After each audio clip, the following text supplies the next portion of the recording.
All right, I should be good to go.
All right, Rob, you just got to, as soon as he joins, it says bring them on camera for everybody that's joining. So, okay. Making progress.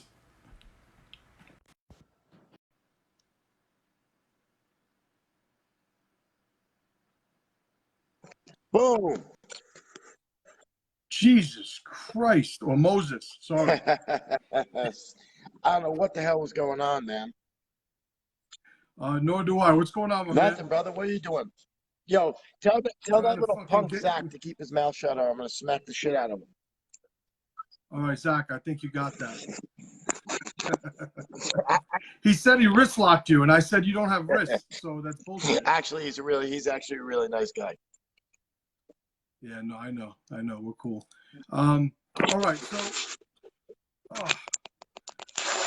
all right, so what the fuck? Let me start all this shit.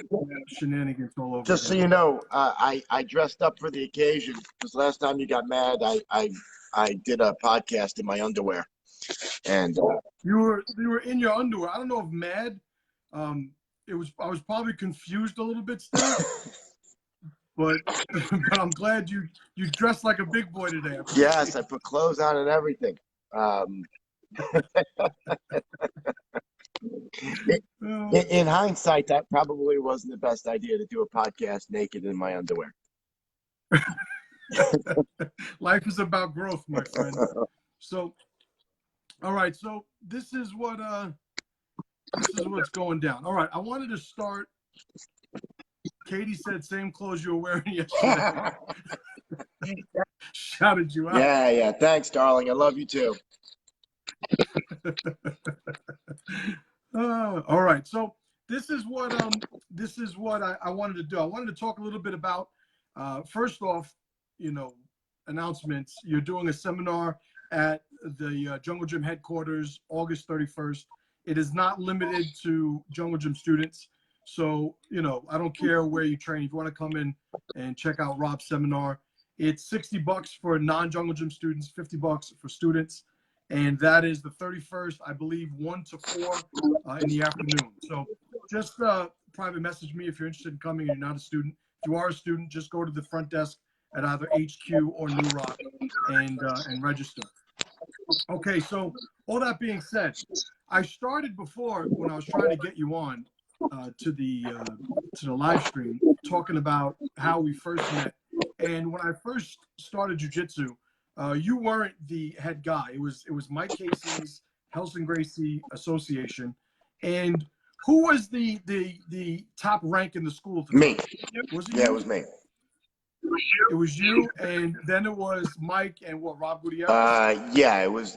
I was the purple belt. I forgot how many stripes when you came in. And I think Mike had his purple, and Rob. I think Robin had his purple by that point too. Right. Right. So first of all, just to add a little perspective, all you fucking guys who train now, and there's like 10 fucking black belts on the mat. Like I walked into a school and the top guy was like a 2-stripe purple belt. Yeah, no, it was like, and not only that, but there was probably like 5 purple belts on the entire East Coast. Right. At that Right. point. Yeah, it was.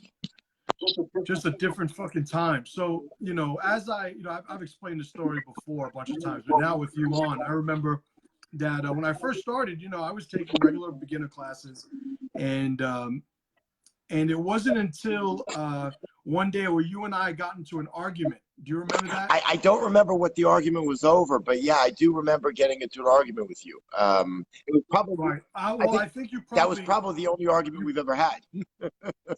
No, it is, and I know why you forget it, because it was terrible for you.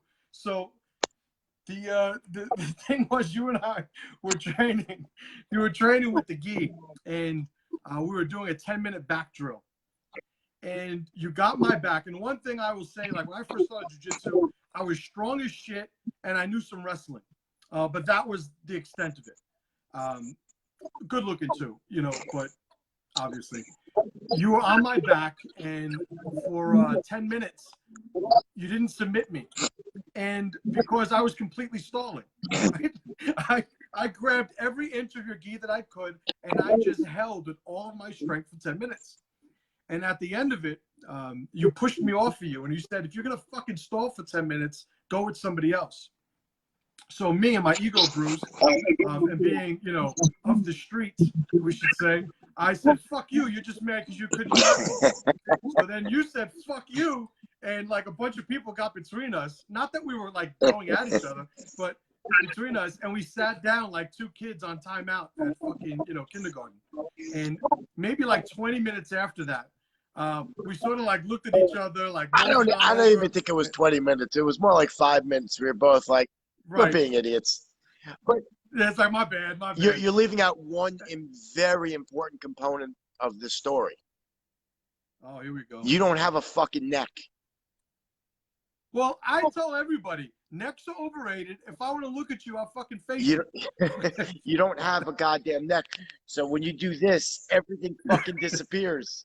And it's like Ram Man from He-Man. It was always the most incredibly frustrating. In fact, my back attacks got good because of all the years training with you, trying to get under that fucking no-neck thing you got there, whatever the hell it's called, is next to impossible. Next to impossible. Like, I attribute all the years of us training, you helped me develop so many things, because you were just, from day one, you were super talented, and you were just genetically predisposed to not being armbarred and not being choked. Well, I'll tell you right now, I tell people, you know, it's super tough to armbar me from the guard. And the reason I tell people is because you've probably armbarred me 5,000 times in the couple of years that we fucking trained together. So there's not, like, I have a sixth sense when it comes to being armbarred, you know, only because of how many times you've fucking done it, you know? So similarly.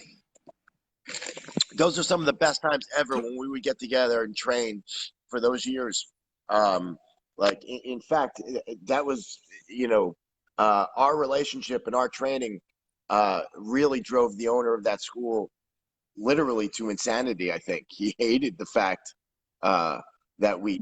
Well, I mean, to acknowledge our fault, and I'll just acknowledge my half of it, even though you were the senior guy, he would be teaching a beginner class, and we would literally go 5 feet next to them and start rolling. So we weren't the most respectful of the ambiance of the environment. No, but we're still talking about the same guy who was training with a kid who was 140 pounds. And mostly, obviously, everybody on this podcast knows jiu-jitsu. We were training in the gi. He was standing up to a kid. The kid was literally half his size. Standing up, he grabbed the lapels of his pants and put his toe straight in the guy's butthole, and thought that was somewhat funny somehow. In one of the most like cringeworthy moments in my jiu-jitsu, like, we looked at each other like, did we really just see what we just saw? Like, that was rough. That was rough. Still one of the most cringeworthy moments I've ever seen. There was one other one which I won't get into when we were at the diner. Don't even say. That one's not even for public consumption. But me and you looked at each other like, did we really just hear what we just heard? It was a bit surreal. It was, but come on, we're moving past that over 15 years Moving ago. past it. I'm sure Katie's going to want. Bigger and better. I'm going to have to tell Katie the story later, though. She's going to want to know it. Yes, and you absolutely should. All right, so I got some questions, and give me a sec because I want to pull them up here on the Tribe page. So originally we were going to do this on the Jungle Gym Tribe page, which is my private page for students in my school. But because of and look, you already saw we had one thing with the desktop versus the phone. I didn't want to fuck anything up by going like behind a privacy wall, but a couple of questions. Sure. All right. So this is from Anthony. This is Anthony, one of my black belts. I know Anthony. He said, what are the major differences? Yeah, you know Anthony, but for the listeners, you know, what are the major differences you see in the BJJ scene now compared to when you were a white belt? Well, you know, when I first started jiu-jitsu, jiu-jitsu was synonymous with fighting. Like, you know, you saw Gracie and what he was doing. Everybody who came or you know, had interest in jiu-jitsu was there to learn how to fight and defend themselves. It's really gone almost similar to the way that, you know, the Gracies took, you know, the traditional jiu-jitsu / judo, brought it to Brazil, and really kind of modified it more and more for street fights over the decades. At some point, there was another split where, you know, now people are more concerned with advantages and points and, you know, coming home with a trophy from some IBJJ tournament. The tournament scene was non-existent when I first started, and it was barely in its infancy when you started. In fact, the funny story was, the first day I saw you on the mat, you know, and you're a pretty recognizable guy, you know, especially back then. You were jacked up and, you know, super stocky. And I remember seeing you in the gym like that first week you were there, you know, a few times. And there was a tournament that weekend. And I was up at the tournament, and I see you standing, you know, by the mat. And I'm like, oh, that's cool. He's come up to check out the tournament, you know, try and see what this thing's about. And I walked over. I'm like, hey, you're training my school, don't you? You're like, yeah. I'm like, oh, what are you doing? You're like, I'm about to compete in like 2 minutes. I'm like, wait, you're what? You're like, yeah, my match is up. I'm like, bro, you started on Wednesday. It's Saturday. Pressure to power. and I was like, you know, you want me to coach you? And you're like, yeah, sure. So in my head, I'm going, this fucking poor kid has no shot in hell. He's going to get murdered, right? You wind up winning. I forgot if you made it to the finals or the semis, but you wound up winning like 3 matches and got yourself. I won 2 matches, and I lost in the finals by an armbar. Yeah, after 3 days of training. Like, right. It was just like, wow, that's pretty freaking impressive. One, to show up by yourself. Like, you didn't go with anybody. You just showed up all by yourself, registered, didn't tell anybody from the gym you were going. It's not that you knew anybody to tell, but like, didn't ask for any guidance or, you know, like, what do I do? Nothing. You just showed up, threw your money down, and competed and made your way to the finals, which that was like the first time I was like, wow, this kid's talented. And he's got a set on him. And well, you know, it's funny. It's funny because when I first started, you know, just like you said, the tournament scene was really non-existent. It was a Naga that I first competed at. And like, to me, I thought everything that I was doing was to do MMA, you know, and like, I didn't know that these teams went to tournaments, and like, so I wasn't really bogged down by any of the things that tend to stand in people's ways nowadays. I definitely had a set on me back then, but to me, you know, I just don't look at it as, you know, that real. I think everybody should do what I did, or be looking to do what I did, because to me it was, you know, if you wrestle, if you've done other sports, like, you win, you lose, it doesn't matter. And I just knew that if for no other reason, there was no class that day. So in order to train, I'd go and compete because there was at least another day of training as far as I was concerned. But even with a sport like wrestling, which is obviously very competition oriented, nobody starts wrestling class on Wednesday and then fights their first tournament on Saturday. You know what I'm saying? All right, I'm awesome. You No, win. that was it. No, it was impressive. It was very impressive. But one of my favorite ones was the Battle of the Beach that time. You fought that kid Chris, whatever his name was. Chris Schlesinger. He and I are I'm friends now. friends. We laugh about that. I'm friends with him now too on Facebook, and he turns out to be a really nice kid. But cool super nice guy. But he was super intense back then, and he was young, and it's hard for people to understand what it was like back then. But Team Henzo Gracie, they would roll in with like 300, with all their. They were like the Wu-Tang. Yeah, they'd roll in like with 300 deep, and it was literally like me and you, and there was like 300 Henzo dudes there, and that was the finals, and it wound up like the judges and the refs were scared to score any points against this kid because they thought there was going to be a freaking riot. So through some questionable judging, we'll call it, or refereeing, it wound up going into like double or triple overtime, and so all the other matches were done. So all the Henzo guys just surrounded the mat. I mean, it was like I'm thinking to myself, if Chim wins this, we're gonna die. We're literally gonna die. And I think you wound up beating him in like triple overtime. No. What happened was, so as I had looked, that was my second division that day. I lost a little bit of trivia in the gi advanced gi division. Prior to that, I beat somebody, I don't know who he was. Then I beat Dan Simler with the gi, and then I fought Raphael Lovato. That's right. It was like the quarter. He was a brown belt. I was a blue belt. And my whole thing was, and this goes to my just not knowing what the fuck was going on. I'm like, this guy's fucking like 7 feet tall. I'm going to fucking get my two like within 10 seconds. And it was the first time anybody ever pulled guard on me. And when he pulled guard, I was confused. I was like, what the fuck? Tell this guy to stand up. That's bullshit. Right? So, because I saw his brown belt, but I'm like, fuck him. It ain't in wrestling. I'm going to take his ass down. So when he pulled guard, it completely confounded me. Within about 10 seconds of him pulling guard, he swept me. And he's on the mount. And I'm trying to defend. And I'm a blue belt. I have some fucking, technique at that point. But Raphael Lovato Jr. at brown belt with me, like, I didn't stand a fucking chance. So I'm trying to do what works for me. So I start telling him, come on, that was bullshit. Let's try it again. I bet you can't sweep me again if you let me out. Right? So I start talking shit to him. And he completely ignores me, right? He's looking at me confused. And, he's like a kid from Oklahoma. I'm like, come on, you fucking bitch. Let me up. You can't fucking brown belt. Bet you can't do that again. He refused. He wound up submitted me shortly after that. And now this is the second division. And meanwhile, later on in life, it turns out he's probably the best American jiu-jitsu guy ever.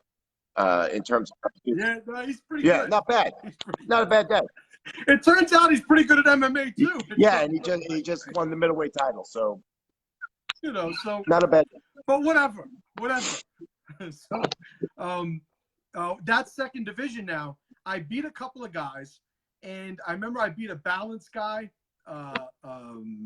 Morrow, I think his name is. Cool. Oh, Morrow, yeah, Morrow.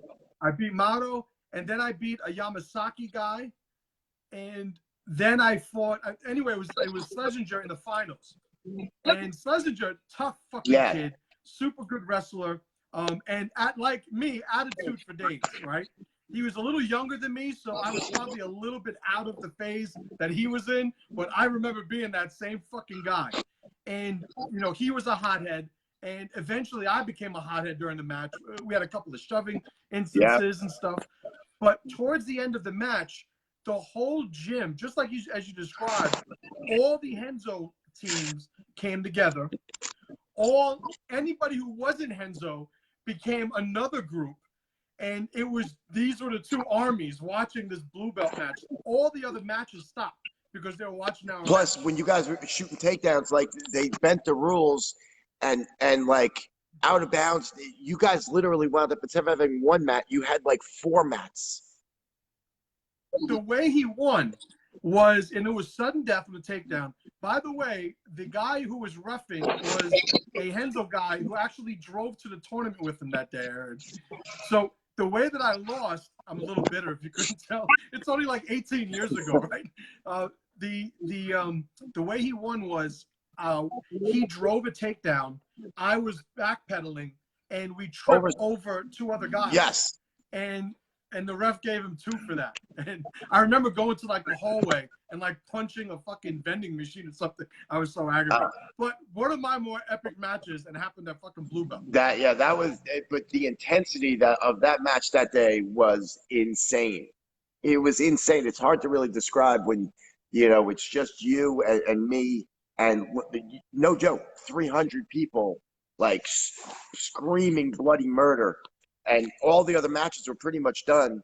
And I remember they had like this little, like the referees or whatever, Kip Collar, they had this like little thing because you guys kept driving each other. Well, mostly, you know, he kept not running out of bounds, but kept being pushed out of, you know, going out of bounds instead of getting taken down. They wound up expanding your mat to the point of, it was like the entire freaking gym. Like the whole gymnasium. It was pretty cool. It was wild. I saw him recently at a local MMA event, and he's training at a Soka school, which I believe is Rodrigo. It's Rodrigo's old school, yeah. Yeah, and he teaches there, and you know, good dude, man, good dude. But you know, epic blue belt story. Probably the most intense blue belt match I've ever seen. So getting back to the question though, what are like some of the major differences? Because you started like shit. When did you start? Like in the mid-90s? Yeah, well, I started 94, but not seriously because I was still doing the Golden Gloves and still the 95 gloves were coming up, and you know my focus was really on that. So I had taken some lessons with Burke, but I had never sparred. I learned how to like pass the guard. You know, Burke had shown me the guard pass. He showed me like an Americana. You know, I learned like a half dozen things, but I found it fascinating. But I really didn't start in earnest until June 1st of 1995. That was when that was it. Once I started, that was like no looking back at that point. Yeah, so I know that, you know, when you started, it was way back then. I started like 2001, and when I started, like looking at competition from when I started to now, it's like worlds apart. But what differences did you see maybe earlier on than that? Even though I know that, you know, it's, you know, there weren't that many competitions, but what was it like early on? Well, it's a little more skewed for me because when I was, you know, obviously I was affiliated with the Gracie Academy through Hoist, and I competed with the Gracie Academy tournaments. Like they had, they would have what they called the Gracie Nationals, and you know at that point they had, you know, Gracie training networks all around the country, and everybody would show up in Torrance once a year for a you know one big tournament. But then you'd have like little, you know, like in Torrance you'd have like basically they were in-house tournaments. Right. Except for this one big Gracie Nationals where everybody who was affiliated with the Gracie Academy would show up. And even by today's standards, those tournaments are pretty big. You know, I remember one year in 98, that's the year I won the blue belts. I mean, I think I had 6 matches or 7 matches to get to the finals. So, you know, but then again, I was a blue belt and everybody was blue belts. You know, there was I think there was 4 purple belts that year. Like Barrett Yoshida, John Burke, Phil Miglaris, and Steve Maxwell, I think were the 4 purple belts that year. Yeah, and everybody else was blue. So, but you know, the way the rules were there, which I still think are probably some of the best rules I've experienced, were it was 15 points. So if you scored 15 points, you won, or the first to 15 points wins, or tap. No time limit. So. Pretty awesome. I thought it was great, and you know, I remember the first time I competed in like something like a Naga or Grapples Crest, whatever it was. It was, and I was already a purple belt at that point. I didn't understand what was going on. Like the guy was holding me, like And I'm like, what are you doing? Like, aren't you going to try and pass by? Like, it was so foreign to me that somebody would just hold on and look for a points win. Like, to me, it was about submission. Like, we're doing this to simulate what a real fight would be, and you finish the fight with a submission or a choke or whatever. But you could start to see that the way I equate it is, if in baseball, if you get a guy who's getting up to the plate, who every time he gets up to the plate is looking for a home run, his batting average is just not going to be as good as the guy who's just looking to get on base, But nobody's paying to see that guy bunt his way to first base. Everybody's paying to see Mark McGwire knock one over the fence. And I think really that's what jiu-jitsu, that style, or that older style of jiu-jitsu, was about submissions. It was about finishing your opponent. And that is, in a lot of ways, is gone. I mean, it's nice that it's coming back now with these submission-only tournaments, but even still, the way the rules are, now it just seems like every time you come up with a rule set, people will find a way to get around it. So now everybody stalls their way through the first 10 minutes, and they get really good at escaping the armbar quickly or escaping the back quickly. So we're right back to where we started again. They're taking the path of least resistance instead of just doing what nobody's ever walked through your doors or my doors and said, hey, look, I want to become really good at butt scooting and getting an advantage and then holding on for dear life for the next 10 minutes. People come in, they want to learn how to fight, and they want to learn how to defend themselves. But somehow that just goes by the wayside. I guess, the path of least resistance. It's a lot easier to score an advantage and hold on than it is to, submit somebody. Right. Especially, when somebody's just trying to not, get submitted, as opposed to engaging and opening up. It's a different, it's a different mindset. That's one of the things I tell my students is competition to me is just another way to pressure yourself. It's just another rung on the ladder. I myself, where I am, I don't really care about competition anymore. I still train on a regular basis, whether it's jujitsu or some of the other things that I'm involved in, but it's a much broader application. I want to be a martial artist, by lifestyle, by mindset, not just by the trinkets, and the, I could win the medal if I just do this, and, but you're not growing, you're not getting any better, you're not fucking doing anything worth, anything about, and with students, and you and I both have a lot of people that we influence. You see it in the type of mindset that we produce, obviously you having a huge influence on my development with the mindset, not so much technique. Yeah, it's so funny because, like, as obviously as close as we are and have been for 20 something years now, we could not have more diverse games in terms of being on the mat. But with the one similarity is that we want to finish the fight. Right. Absolutely. All right, let me go to the next question. This is from one of my students, Jonathan.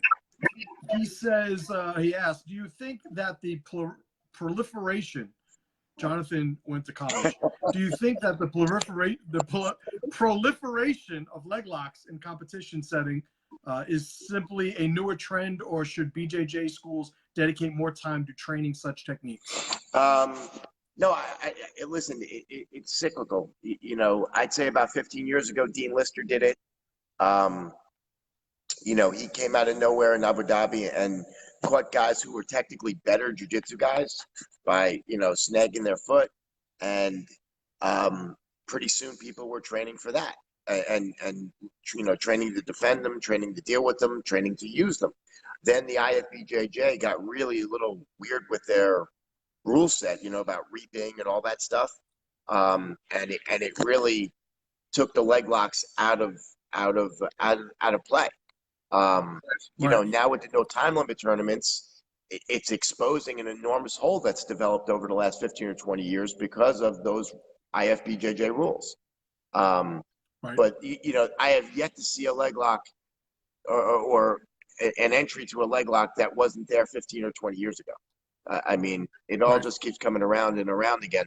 But with the IFBJJ, they're kind of artificially making it so that you don't have to worry about them. Right. You know, but I think they're important. I think you need to know.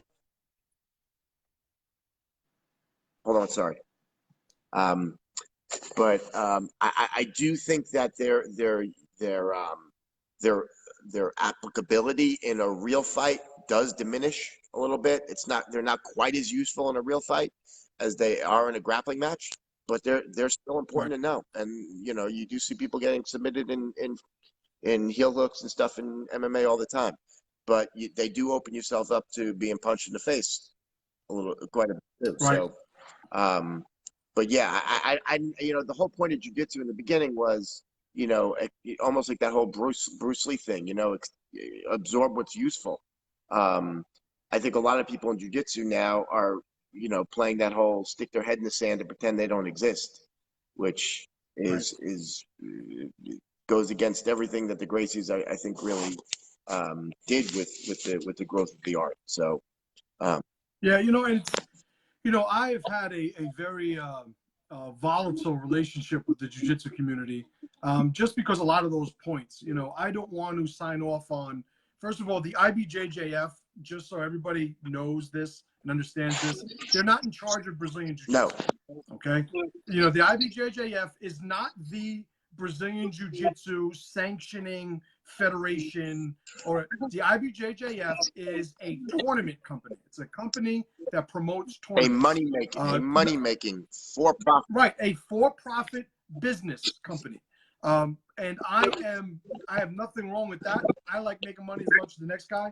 But one of the things that I'm constantly arguing over, I find myself doing, is the validity of them as a sanctioning body. Jiu-Jitsu existed well before the IBJJF. My lineage in Brazilian Jiu-Jitsu is through you and Royce, which has nothing to do with the IBJJF. No. When people tell me, Royce can't stand them, by the way. Right, and you know, when people tell me that, you know, well, you know, I should be a different rank because if you look at the rules, it says with this many years at this, then I get this.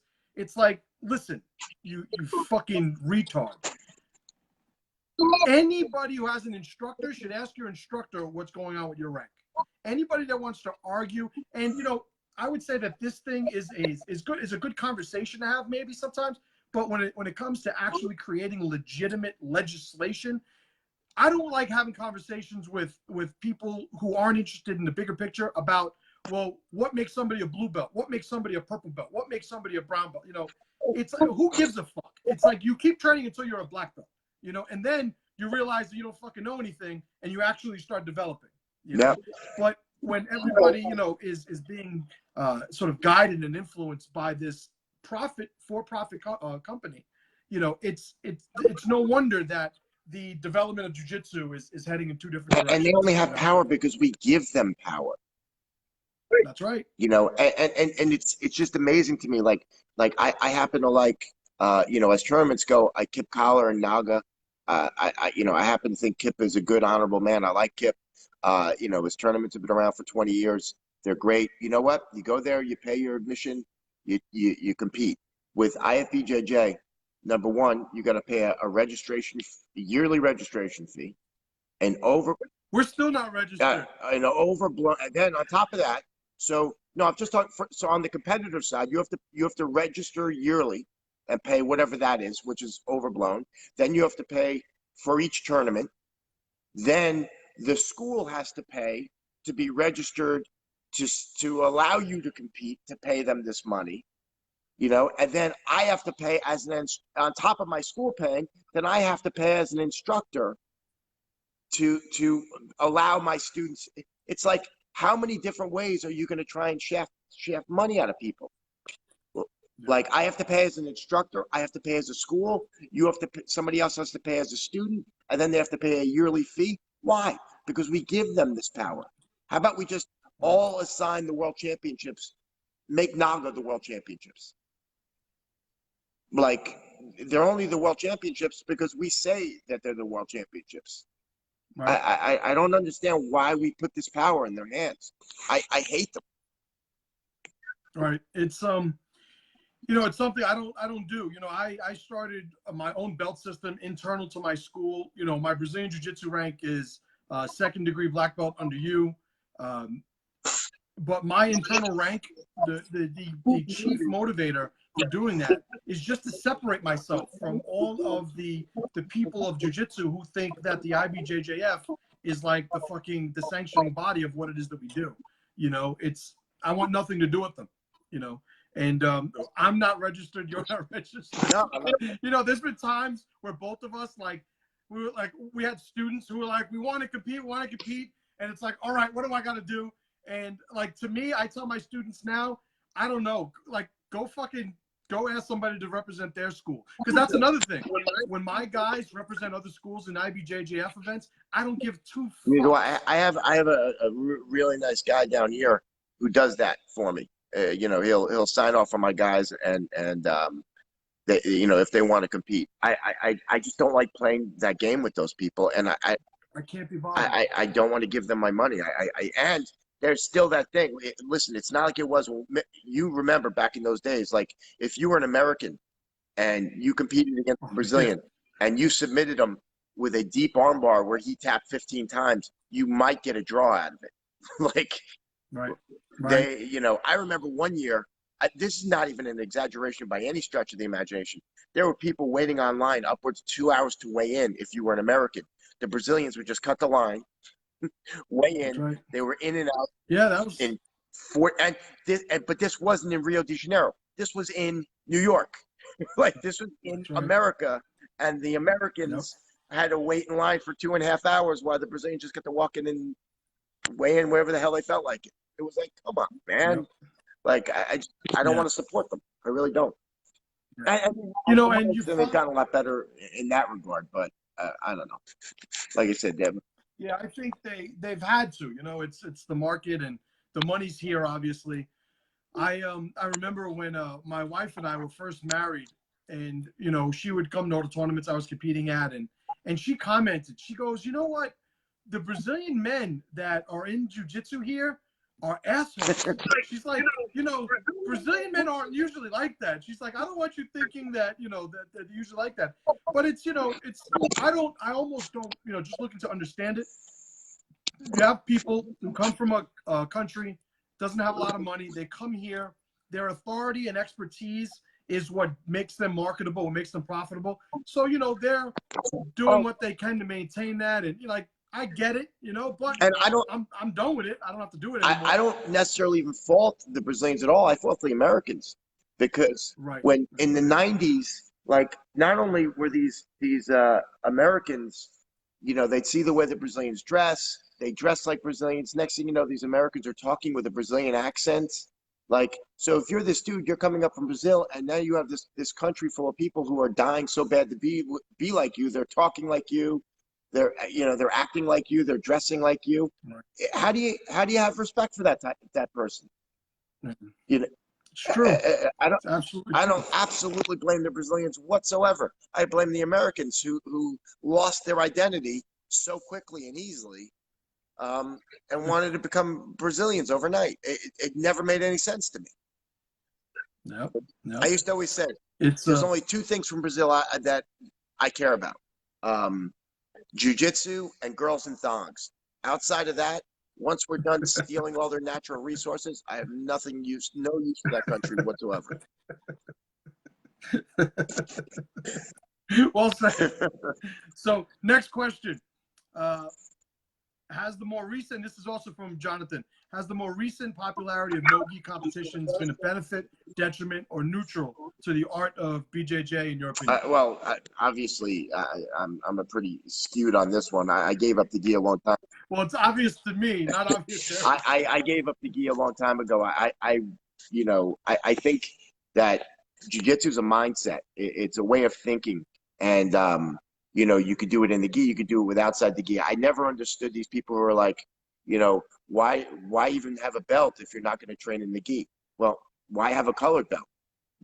All the belt is a recognition to your instructor where they think you are technically, you know. But in my opinion, I always considered the gi like training wheels. It takes away some of the sweat. It gives you some extra grips. It allows you to maybe progress early in your career, maybe a little bit quicker because of the lack of sweat and because of the extra grips. But I think it starts to become a hindrance down the road because you start developing a habit of using these grips over and over and over and over again. And then that day comes where you're in a fight, or, you know, you're down here in Florida and nobody's wearing any jackets. And all these grips, this whole game you've developed for years that rely on these grips, are gone now. So I think for the little bit of a benefit it helps you in the beginning, it winds up hurting you later on. So I really think that the way this is going, and you could see it now. I mean, think about back in the day, Chim. Like, the tournaments were like so much gi, and no gi was like an afterthought. Now, gi's an afterthought on the tournaments, and no gi is really where most of the competitors are heading towards. So I think another decade, 2 decades, it's really going to become just the gi part of it's going to be more of a niche sport, I think. Yeah, it's specialized, right? Yeah, you know. It's funny. I remember being in Brazil and wanting to train no gi, and I went to this guy's school. The guy's located in the U.S. now, and in order to train no gi, we had to go to this guy's school like secretly, and black belts from other schools met secretly to train no gi together, because in each one of their schools it was verboten. Yeah, so that was back then, and eventually, you know, obviously exploded. But I agree. That also had to do with the whole Lucha Libre rivalry too, because it took on that whole thing, you know. Right. So, you know, my take on that is, you know, over the years, I agree. I think there's a couple of different reasons to train with the gi. Early on, it definitely slows things down. It gives you options, because if you never train with the gi, you never learn how to do a cross stroke. You never learn how to do, you know, basic things. Another reason I think that the gi is beneficial is it teaches you how to fight when somebody's grabbing your clothing, you know, which is something that, you know, a lot of people don't really focus on. But the third one is you enjoy it, you know. But you have, like with a lot of people, I have the what I call the chiropractor bias, where, you know, you go to a chiropractor, you tell him your back hurts, he cracks your back. You tell him you have a headache, he cracks your back. You tell him you have cancer, he cracks your back. I have a problem with my wife, he cracks your back. So you go to a gi guy, he's going to say gi's the everything. He's going to say this is what you're supposed to do no matter what. It make you more because technical, that's what he knows. my friend. It can make you more technical. Yeah. That's right. You know, so, but another take that I have on it, on trying to avoid at least some of that bias, is having a style that transcends the different formats. I use as an example of this Crone Gracie. You know, I wish Hickson was still in his heyday, but we have Crone to represent, you know, that mindset and development of that technique. You know, he's a guy something of a throwback, you know, for nowadays. Very much so. Where gi, no gi, and MMA, he's doing the same shit and he's winning. With fundamentals. Yeah, with fundamentals, you know. So there's you know, I remember back in the day when I started, you know, like I try to explain this to my students and they still don't get it. You know, it was closed guard, hand in the collar. Don't you open your fucking guard unless you have to. You sit there looking for fucking jokes. You know, you try an armbar, doesn't get it, close that guard immediately. Get the fucking posture, get that grip. Much more conservative, you know. And actually, you competed against probably the best guy to ever do it that way, Gracie. Yeah, he's pretty good. Yeah, he's pretty good. Remember that? Remember that when? So for those of you of Chim students who don't know, Chim obviously got into Abu Dhabi, which is like the Super Bowl of grappling, and they bumped Chim up like a weight class or two, I believe, and a weight class. Yeah. So this is one of the funniest. It's funny now. It wasn't so funny at the moment, but we were late going to see the brackets. And we're walking down to this long ass hallway to go see what the brackets were for the next day. And we knew Chim, you know, was being bumped up a weight class, so we knew he was going to probably get a tough first round guy. And in the jiu-jitsu community, me and Chim knew pretty much everybody. And we, we're walking down this long hallway, and one by one, people are passing us going, hey, bro, you got here, man. That's all that matters. Like, that's a victory. Then the next person come up. The first person to tell me was the guy, Kid Pelego. Kid Pelego, yeah. He's like, you're Justin Garcia, right? And I said, yeah, this is in the elevator before the hallway. And I said, yeah. I'm like, Kid Pelego, right? He's like, yeah. I'm like, oh, great to meet you. He goes, listen, just getting to Abu Dhabi is a privilege. And I looked at you, and I went, I got Hodger. And literally, every single person we passed, they're like, bro, just getting here is a win, man. And we're like, oh, God, he's got Hodger. He's got Hodger. And we get there. I gave it a go. Sure enough, it was Hodger. Hey, you're the only one who took Hodger down that whole tournament. Yeah, it was a hell of an experience. I remember we commented on that like throughout the weekend. We're like, this was like the coolest jiu-jitsu weekend ever. It really was. That was to this day one of my favorite experiences of all time was being in Abu Dhabi, in that beautiful area. That Long Beach area was just freaking gorgeous, yeah. and I thought was probably the best Abu Dhabi ever. Marcelo put on a show, like Jacare put on a show. Like there was so many great men, and of course Hodger put on an incredible show, and then that triple overtime fight. One of my favorite stories from that moment was, I don't know where you were at that. Maybe you were there. I'm not sure.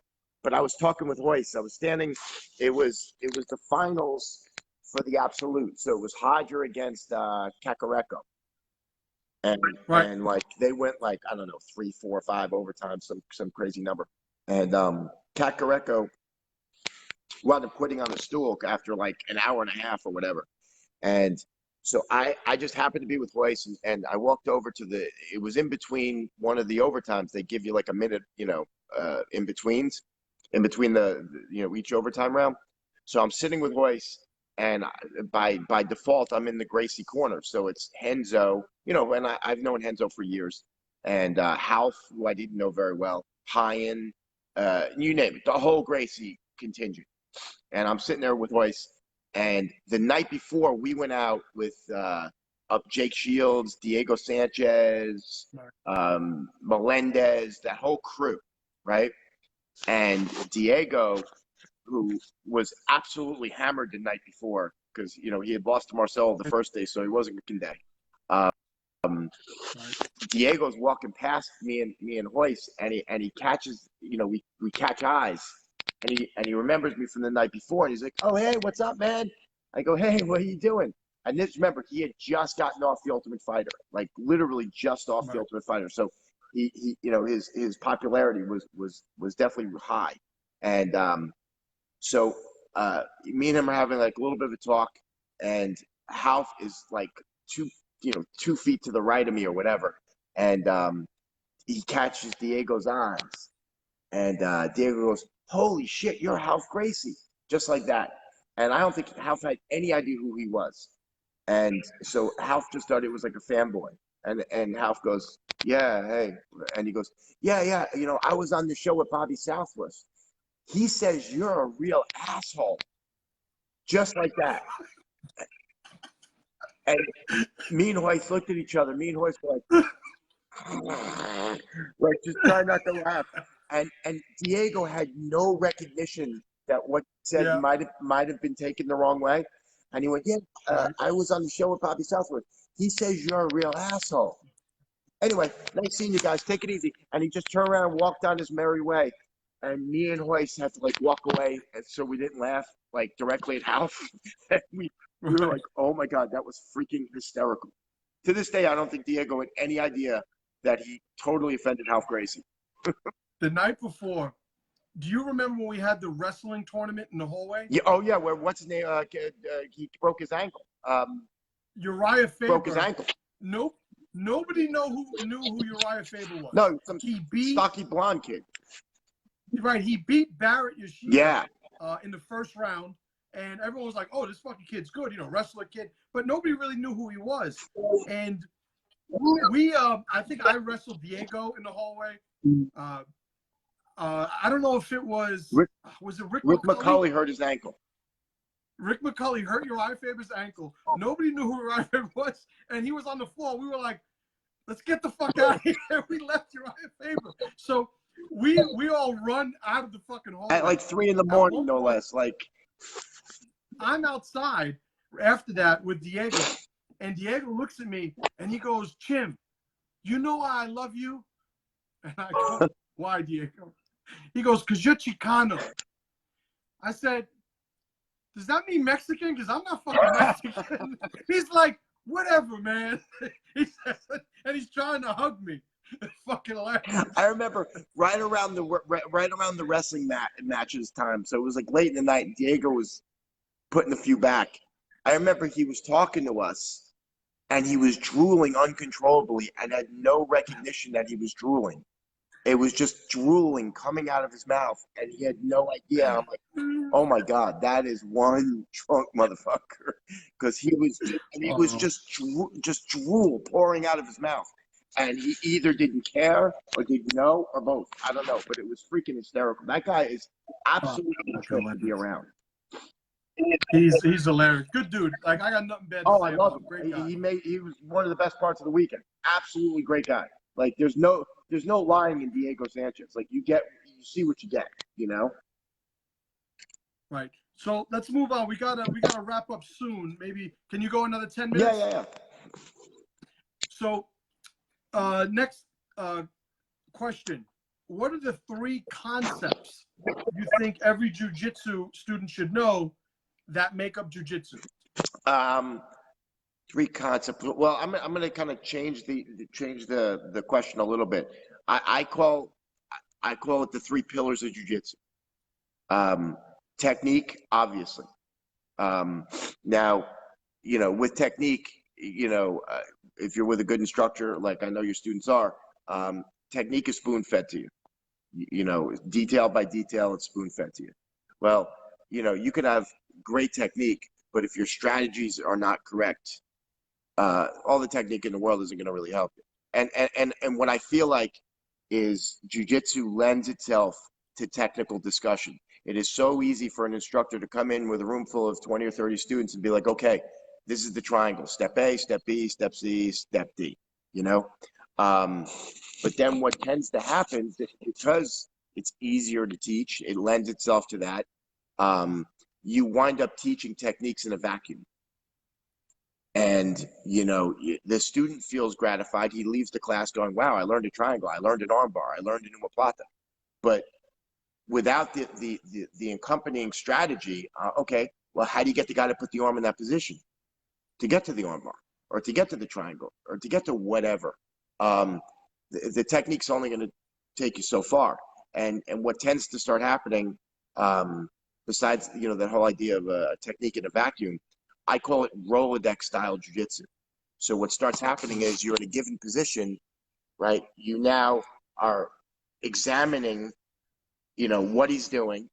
And now you have to go through your Rolodex to find the exact move that works for that exact moment. Well, by the time you get to it, the position's changed. It's gone, right? Whereas a strategy gets you to kind of push your opponent down a path you know he's going to go, and you know exactly where he's going to be at the end of that path, so that one of these, you know, 3 or 4 submissions are going to work every single time. As long as your strategy is correct, you're funneling them down the path where at the end of that path, you know exactly where they're going to be and exactly what submission is going to work off of it. So those are the 2 pillars. The 3rd pillar, to me, is usually the one that pays the most dividends quickest. And that is training structure. So in my opinion, you know, if you take jiu-jitsu and you break it into its 2 biggest base elements, it is offense and defense. And defense is just more natural. It comes easier, and you could see it with a student. What's the first thing you notice about a student when he comes in and he starts to get better? Gets harder to catch, right? Because if you understand the elements of an armbar, then you also understand the elements of how to stop the armbar or to inhibit somebody from getting you in the armbar or whatever. So based on that, training structure, and again, there's, we could spend hours talking about training structure, but the big thing to me is if offense is truly harder than defense, and I don't think anybody can argue that it is harder, especially in the beginning. There's always going to be that time for that hard training. You need that too, but especially in the beginning of your jiu-jitsu career, you need to spend more time offensively, which is that's the tricky part, because when you first get on the mat, everybody's better than you. How can you work on the offensive end when everybody's better than you? So you have to kind of be really selective with who you're rolling with, so you can get those reps. How do you get good at the armbar? You do it thousands of times. How do you get good at the triangle? You do it thousands of times. The analogy I always like to use is, let's say we got a room, right? Let's say we got a fairly new blue belt coming into the room, and it's me, you, Matt Arroyo, your guy Anthony, Mikey Wacker, name whatever killer you want to name. Put him in a room, put us all in the room together, take this white belt or blue belt, throw him in the room, have him train with us for 6 months. How many arm bars is that guy going to get? None, right? How many triangles? None. So realistically, how is he going to improve offensively? Is his defense going to get better? A hell of a lot better, for sure. Is he going to see things, more advanced setups and stuff like that he could take away from the role? Absolutely. But is he going to get the myelination of the muscles and nerves to get good at reacting to an armbar or a triangle or anything like that? Absolutely not. So, right. I like to say that I have a 70-30 rule. 70% of the time, it could be 60-40, that's fine too, but I prefer 70-30. 70% of the time, I like to roll with guys who not necessarily are pushovers, but guys I feel like I can catch on a regular, and I can work on very specific parts of my game and get those reps in. 30% of my rolls are going to be with guys, like the Arroyos, like the Chims, like the guys who are going to make me run, who are going to put me in bad positions, who are going to make me have to work out of things, who are going to be threatening me. And I feel like that ratio seems to work really well. And I've heard, independently, I've heard other people say very similar things, people I respect in the jiu-jitsu game. I've heard say that, which made me proud too, because, when you hear like a Renzo Gracie or Jean-Jacques Machado say it, I'm like, oh, yeah. Right. Okay, I'm on the right path. I'm hearing some legends say it. So those are the three pillars of jiu-jitsu: technique, strategy, training structure. But for most people, you're spoon feeding them the technique and the strategy. Training structure is kind of up to them. Like, you can't be policing the mat and making sure everybody's doing the 70-30 rule. That's kind of on them. They need to have the wherewithal to do that themselves. Right.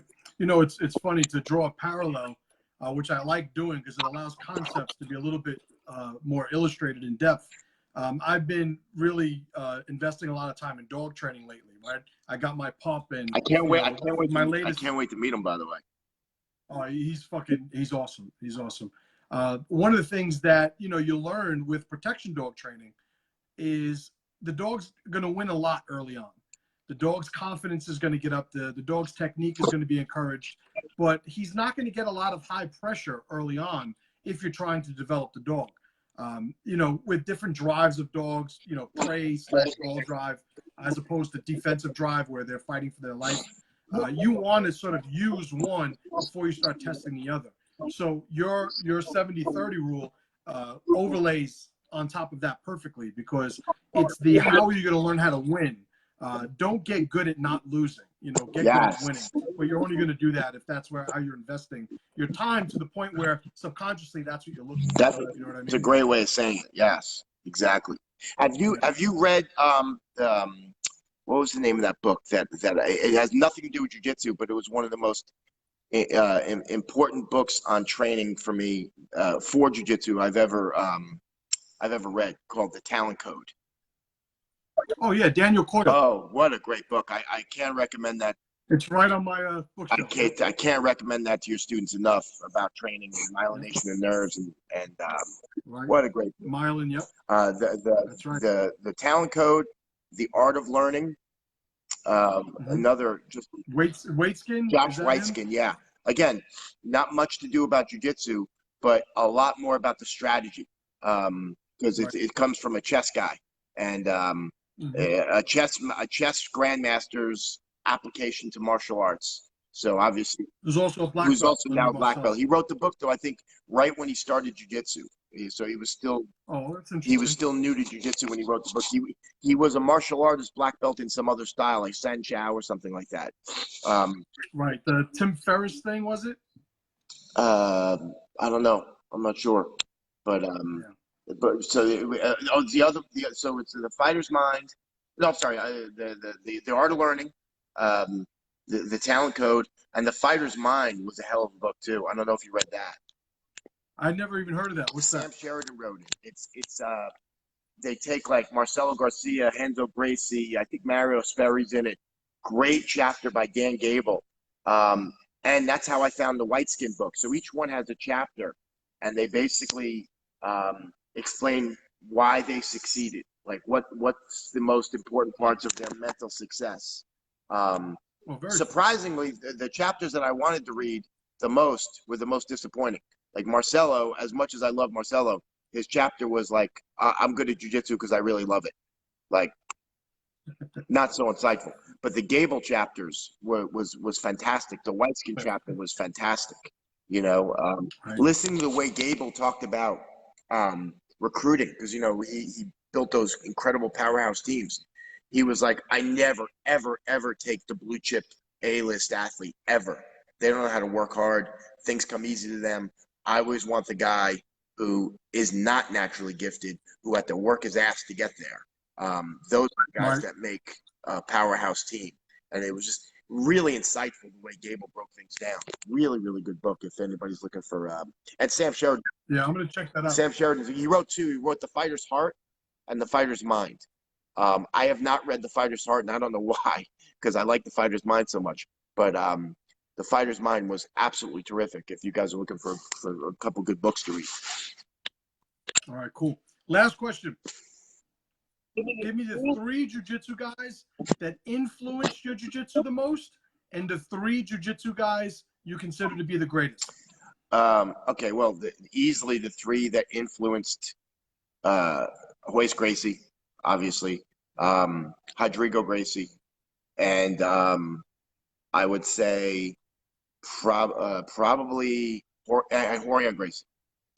Rorion Gracie's, although I didn't train a ton with him, that guy is the best teacher on any subject I've ever been with ever. Now, you won't learn anything new with Rorion Gracie. You're going to learn just the most basic of basics, but his top-down way to explain jiu-jitsu from a strategic standpoint is, the one thing I'll say is, you can go into a class with Rorion, know the subject matter that he's going to teach, already know it very well.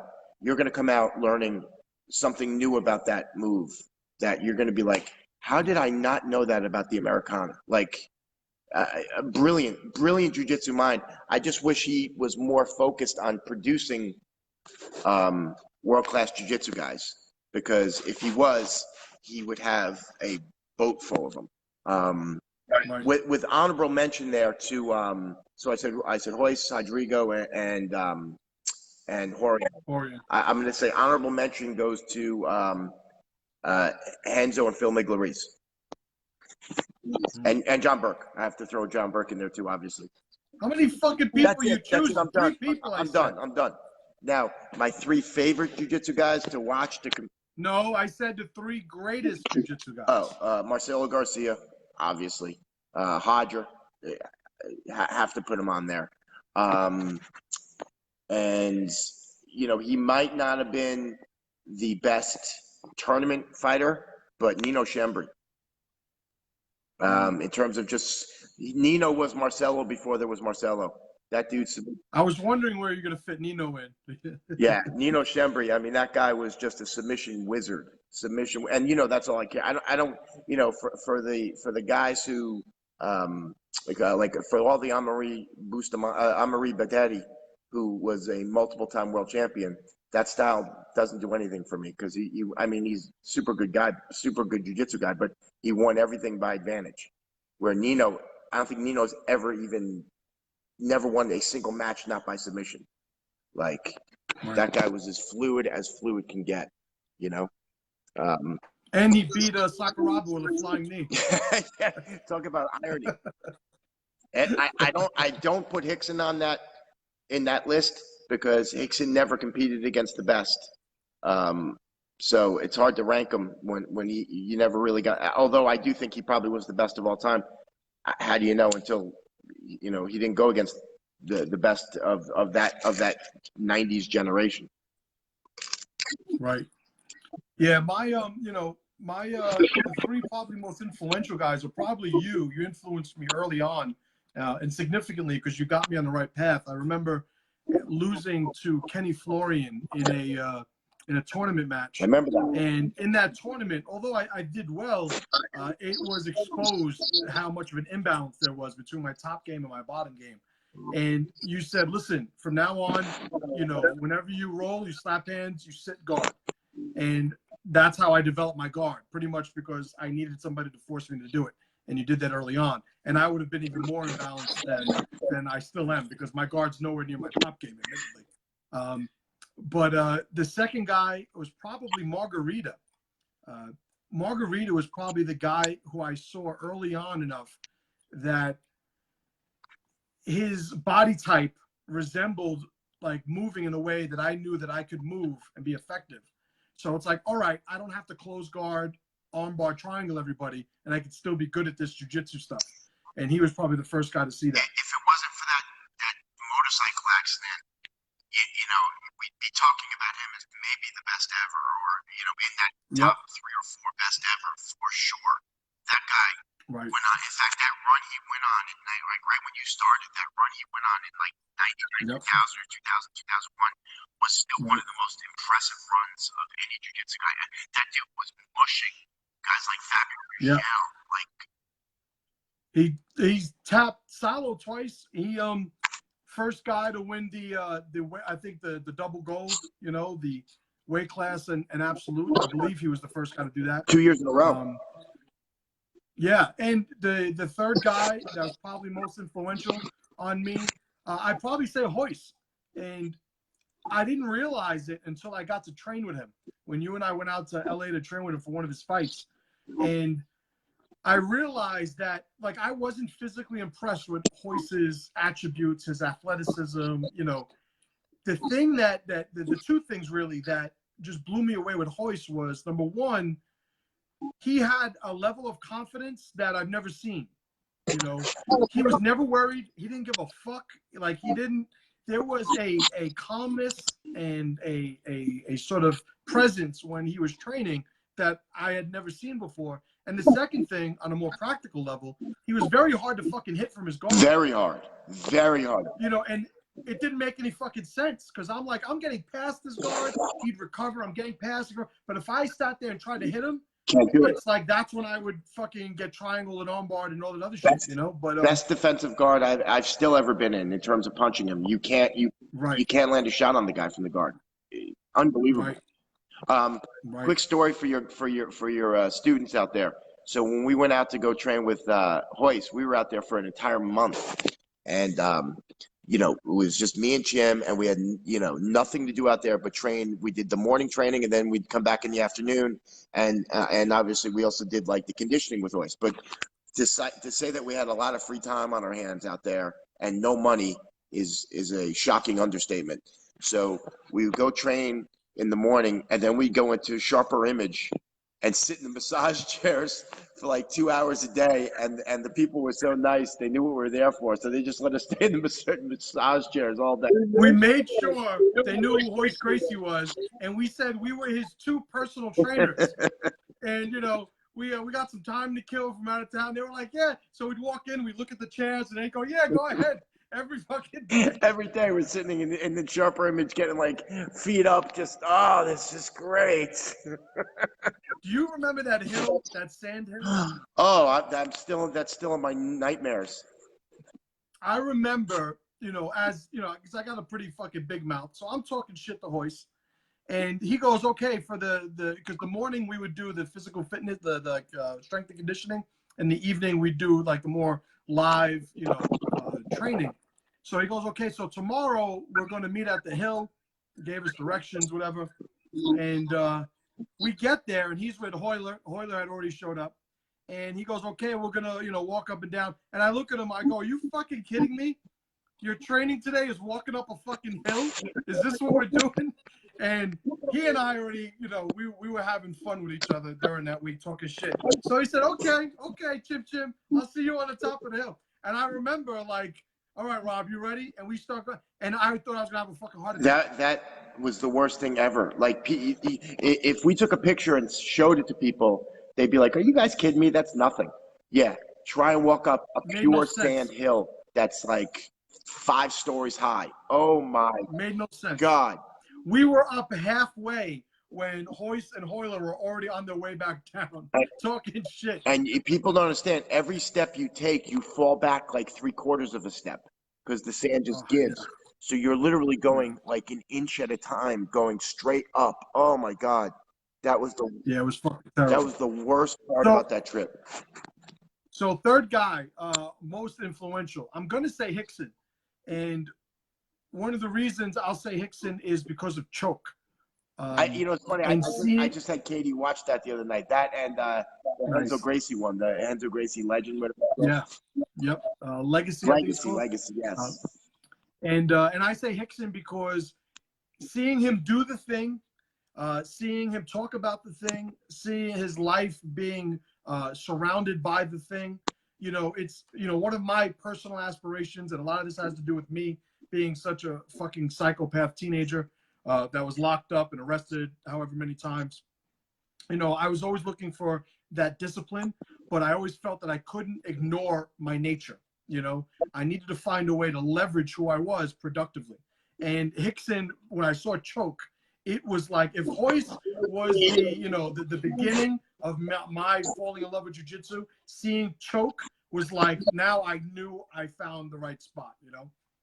That I must have burnt that thing out when that came out, because that was basically the year I started. That came out in 94, 95.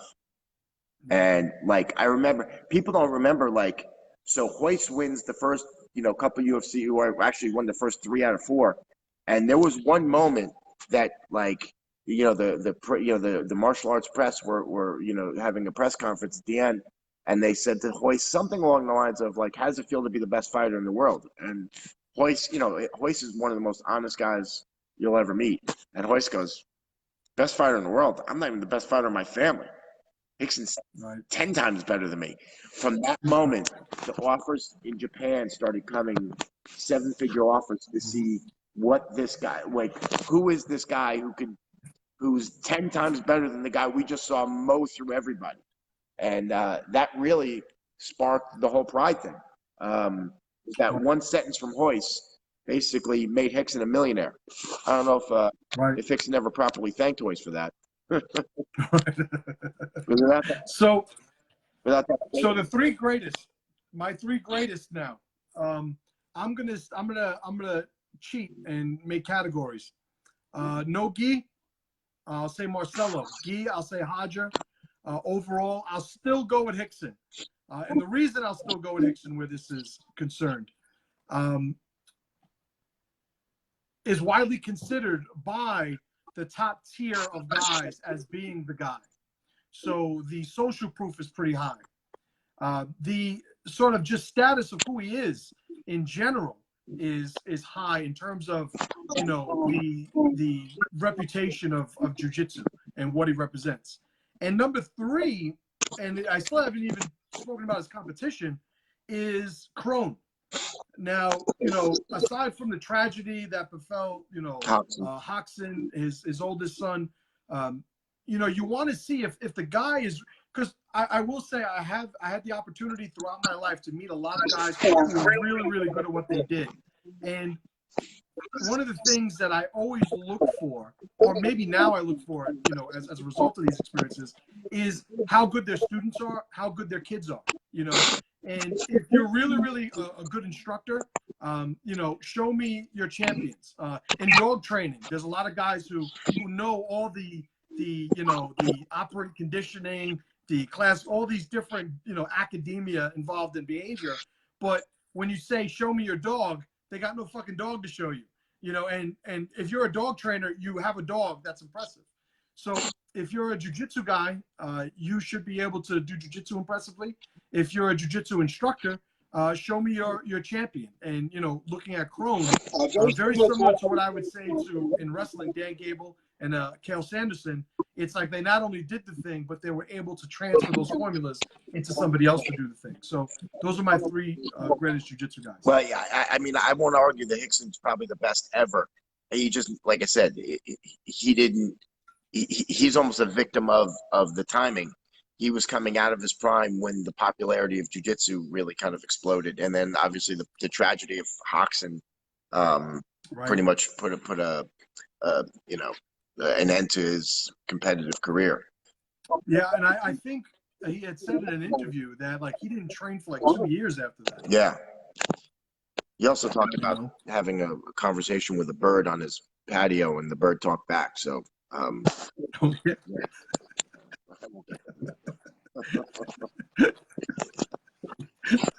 all right. So, all right, we'll leave it there. Let me first thank you. I appreciate you coming on, and to say that you are the easiest guy to get a hold of would be a bold-faced lie. So, getting the moons to align to get you on. I'm glad it worked out. August 31st, Rob will be in the Bronx at Jungle Gym headquarters. If you're interested in checking it out, it's a Saturday afternoon, 1 to 4. It's $60 for non-students of the Jungle Gym, 50 for students. You got any questions, just message me. And you know, you'll probably be doing some more seminars in the area. So, you know, just if you're interested and can't make it to that day, you know, message Rob, find out what he's doing. Any last words? No, I just promise you guys are going to have a hell of a seminar, man. I got a lot of cool stuff to go over, a lot of strategic-based jiu-jitsu. I guarantee it's going to improve everybody's game. I've become, over the years, a lot more strategic-based than technique-based, and I have it pretty well systemized. And I think you guys are going to get a real kick out of it. Awesome. Awesome. All right, brother. I appreciate you, man. I'll talk to you soon. You got it, Jim. Love you, kid. I'll see you. Later.